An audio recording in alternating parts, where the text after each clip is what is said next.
Today is Tuesday, July 12th. And this is Docgettochild. I normally be featuring my artwork, but I'm out here by my pond and sitting out here today. Got a set line set and I'm fishing a little. And you won't believe what I'm fishing for. Fishing for me a soft shell turtle. I'm old school. I was reared, on wild rabbit, soft shell turtle, venison, and T-bone steaks and sirloins. Yes, and Louisiana gumbo. Today I'm just going to discuss a little bit about the art of life.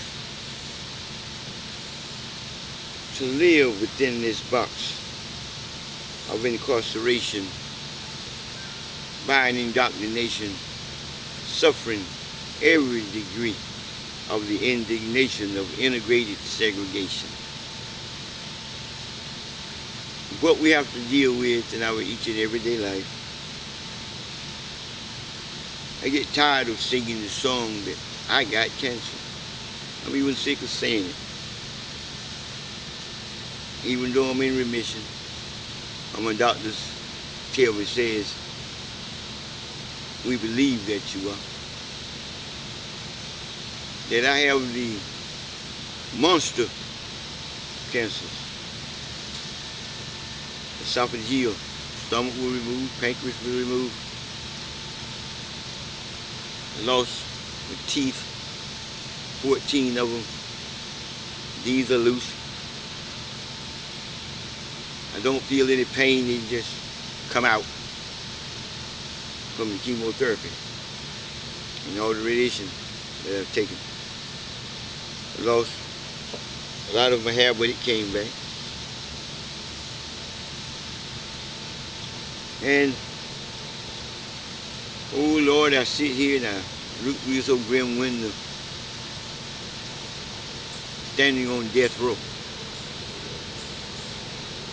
I know a lot of you out there may think you understand, but do you? Those who have the problem that I have, or a similar problem, they understand. You know what it's like to fall through the loops of society. We have healthcare issues in our country. But the greatest cancer right now is eating at the very fabrics of our nation. Unemployment, in the employment sector. We got a good man in the White House. A real human being for a change. We know the story. But we gonna bail him out. Because he's been wrongly and wrongfully indicted by accusations. President of a nation that's divided by political blunderers, making all types of irrational statements,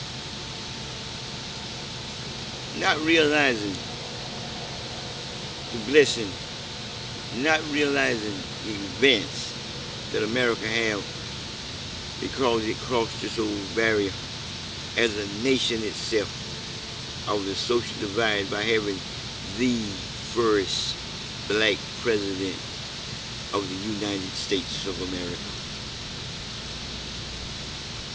One nation under God, indivisible,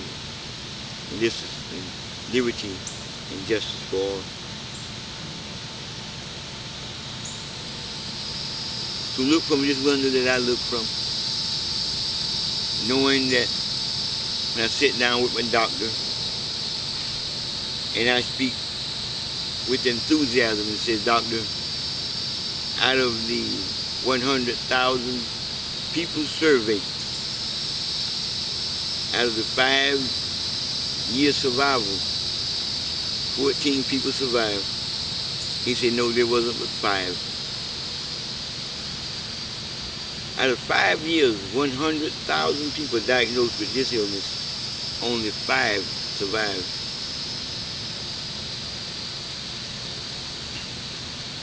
I'm almost 3 years in.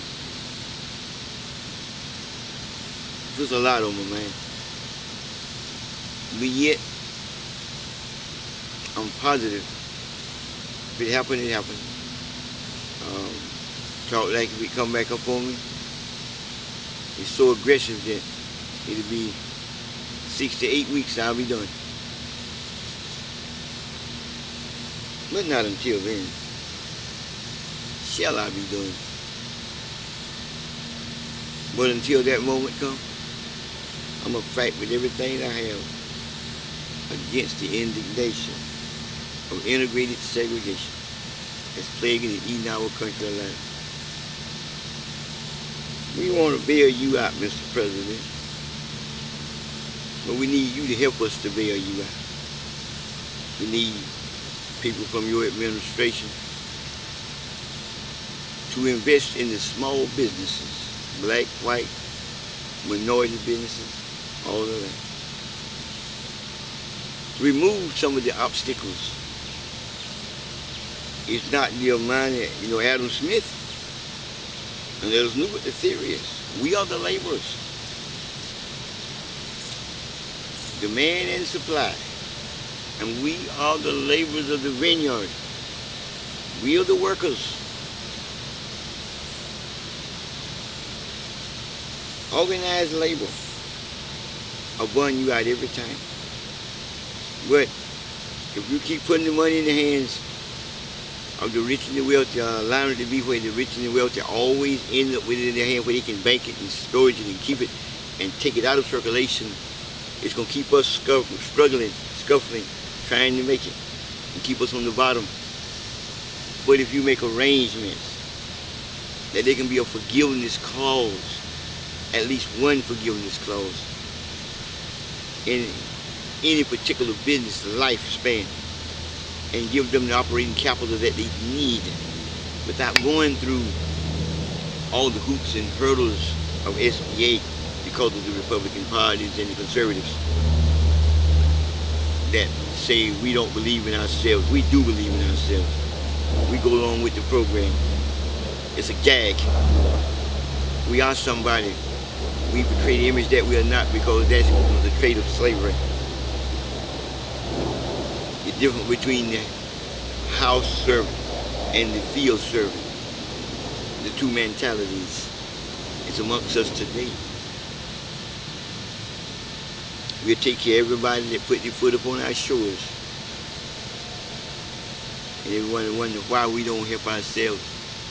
We don't have the one to help us like they help those that put their foot up on our shoulders.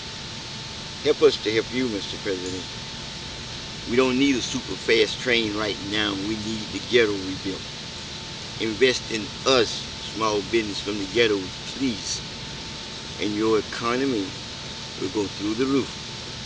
Because it's not, as Adam Smith said, it's not the amount of money, not the land. It's the accumulation of those, of the workforce, of labor, that meets the supply and demand on the small scale, the underworld money, the under the line money, the on top of the line money. All this money is out there, it's being utilized. The fraud is supporting the upper world from down below. Help us to help you, Mr. President.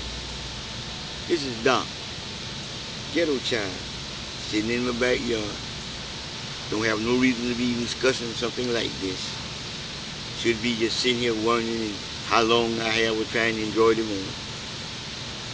But I have made $80,000 a week, repeatedly. I'm broke now. It's cancer to suck the life out of me and drawing the rest I got. But I'm going to walk to the grave fighting for entrepreneurship and hoping I'm a minister to God that there'll be a future for my grandchildren by our hard labor and the wisdom of another black man that sat in the seat of authority. One of those men was King Solomon. Yes, we are temple builders. Strength, morality, and brotherly love. And so mote it be. This is Docgettochild. Next time.